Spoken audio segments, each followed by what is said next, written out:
And then we look at unemployment now.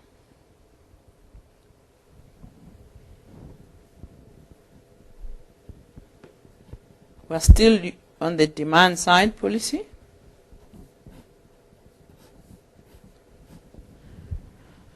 Now we look at unemployment. How is unemployment affected? Right. Okay. So, now look at this. We draw to explain the relationship between inflation and unemployment. We are going to draw the Phillips curve. Right. So let's give it a name. This is the Phillips curve. Right then. So how does this work? So the Phillips curve, it looks at the relationship between unemployment and inflation. And I'm sure you know that we've got people that are on strike. They're striking so that they can raise their wages and salaries. But what are the after effects of having a high raise or too much of a raise? Then we will see how that works for us. Yeah. Okay. And bring it closer a little bit. Okay. All right. Now you're too close.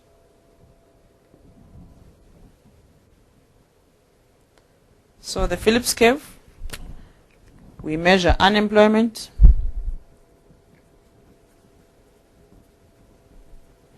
We look at the unemployment percentage on the horizontal side, and then we've got inflation on the vertical side. So what is it saying? Let's do it like this. Always best to use a ruler. We have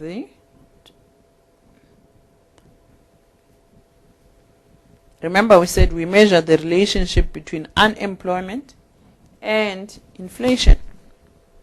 So let's see how it goes. So there we have the inflation rate. So let's see. So let's say the inflation rate here is at 2%, 4, 6, 8, 10, 12, 14%.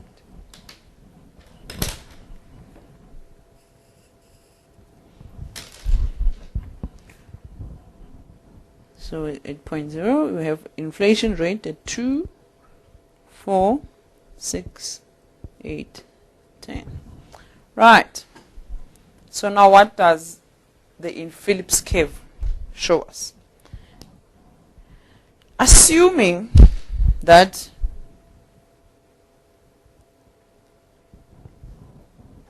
unemployment is at 14%.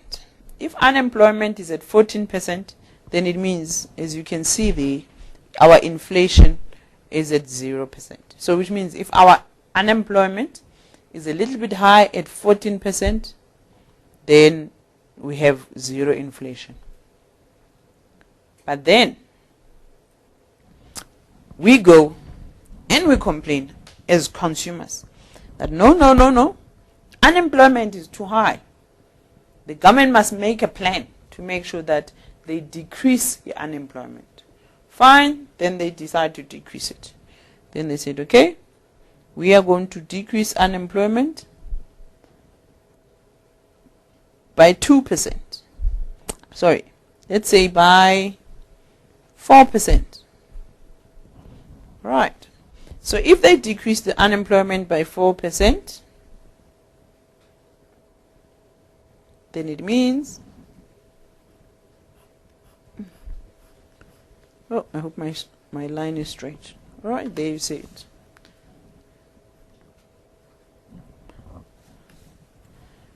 So they have now decreased unemployment. There is the new unemployment rate. So if the unemployment rate now is at 10%, what is happening to inflation? Then you see that we have moved unemployment down from 14% to 10%. But the side effect of that is inflation is going to increase. Still, we're saying, inflation is 2%. In South Africa, we are happy with 3 to 6%. So, we still complain that unemployment is too high. Please, government, do something about it. The government says, okay, I am going to increase your unemployment. So, the unemployment rate is increased again. So, if they do that, let's see.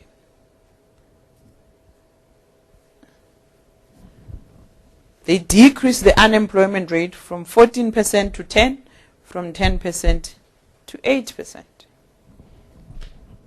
So if they do that, look at this, then you find that the inflation rate increases as well. So when you look at this, you would see that now it forms a curve. There it is, which is our Phillips curve, the PC, the original PC. So we're saying at point A we said unemployment was too high. It was at 14%, but inflation was low. Then we said, no. We have to decrease the unemployment rate. Unemployment rate was decreased from 14% by 4% to 10%. There, now it was at point B. At point B, unemployment rate is at 10%, but inflation rate now increased from 0 to 2%. But now we're saying, no, inflation, 2%, we can live with that. We still want our unemployment rate to go down. Then the unemployment goes down again from 10% to 8%. But now what happens?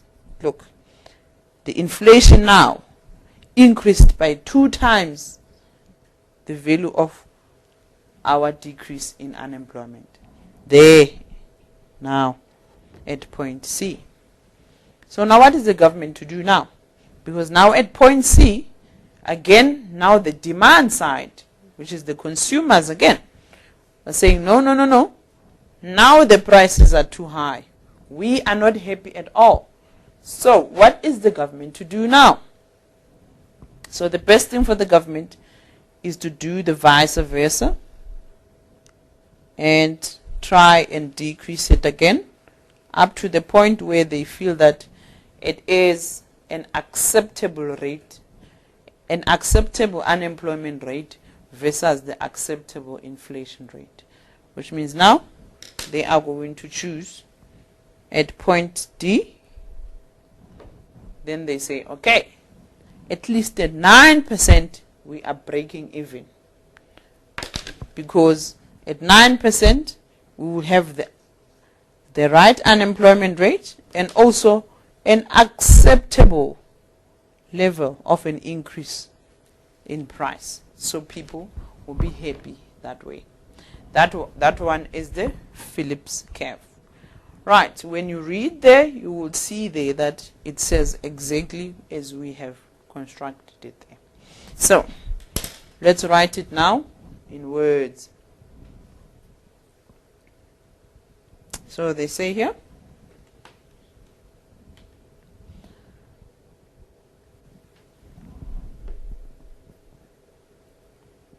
Phillips curve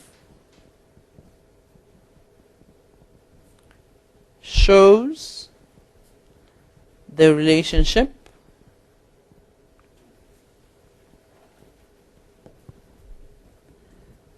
between inflation and unemployment.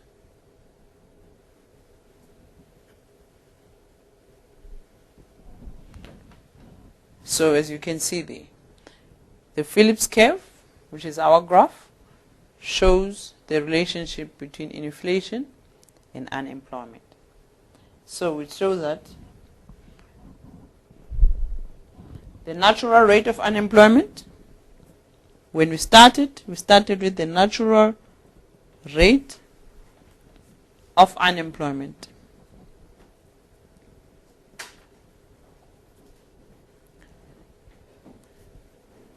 So the natural rate of unemployment was at 14%, which was at point A. So now what did we say? We said, we need the unemployment rate to go down. So now, but then, when you look at the natural unemployment rate at 14%, what do you realize? You see that inflation is at 0%, which means it is low. So, if the economy is stimulated in such a way that maybe then the government decides, okay, fine, we want to increase the unemployment. How are we going to do that?